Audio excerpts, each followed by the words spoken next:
છે વ્યભિચારની વ્યાખ્યા સ્પષ્ટ કરતો હાઈકોર્ટ એક મહત્વપૂર્ણ નિર્ણય સામે આવ્યો। ડિવોર્સી પત્ની તરફથી એકલ દોકલ સંબંધને વ્યાપિચાર ગણી શકાય નહીં। સ્ત્રી તરફથી થયેલા વ્યવહાર સતત વ્યભિચાર હોય તો તે ભરણ પોષણને હકદાર ન હોવાનું પણ કોર્ટે નોંધ્યું છે।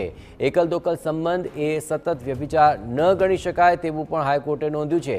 ડિવોર્સી સ્ત્રીએ પોતાના પૂર્વ પતિ પાસે પુત્ર માટે ભરણ પોષણ માટે માંગણી કરી હતી। તેની સામે પતિએ કરેલી અરજી કોર્ટે ફગાવી દીધી છે। ડિવોર્સ બાદ બોયફ્રેન્ડ જોડે બ્રેકઅપ થતાં સ્ત્રીએ પૂર્વ પતિ પાસે ભરણ પોષણની માંગ કરી હતી અને સતત આચરણથી વ્યભિચાર સાબિત ન થતો હોય તેવા કિસ્સામાં ભરણ પોષણનો દાવો નકારી શકાય નહીં તેવું હાઈકોર્ટે અવલોકન કર્યું છે।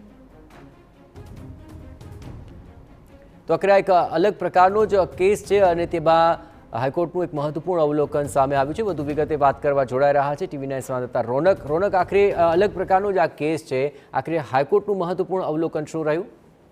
બિલકુલથી અલગ પ્રકારનો કેસ કહેવો અને બિલકુલ યોગ્ય છે, કેમ કે વ્યભિચાર એ એક એવો મુદ્દો છે જેને લઈને ઘણા બધા કેસો અત્યાર સુધી રાજ્યની જુદી જુદી અદાલતોમાં પેન્ડિંગ છે, પરંતુ ગુજરાત હાઈકોર્ટમાં આવેલા એક કેસ પૈકી વ્યભિચારની વ્યાખ્યા સ્પષ્ટ કરતો આજે એક અગત્યનો કેસ છે, જેમાં એક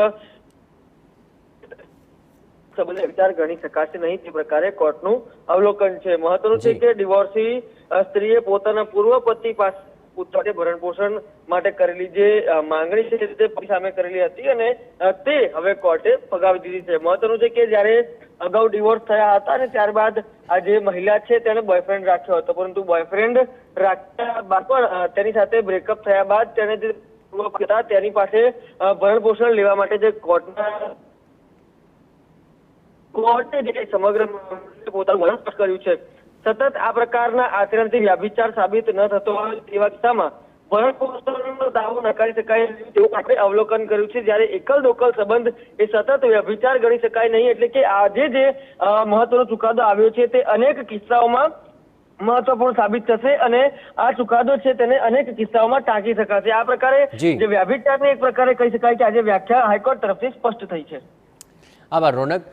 તો આખરે આ સમગ્ર મામલે આ કિસ્સાનું અવલોકન આગામી અનેક એવા કેસની અંદર પણ સીમાચિહ્નરૂપ સાબિત થશે।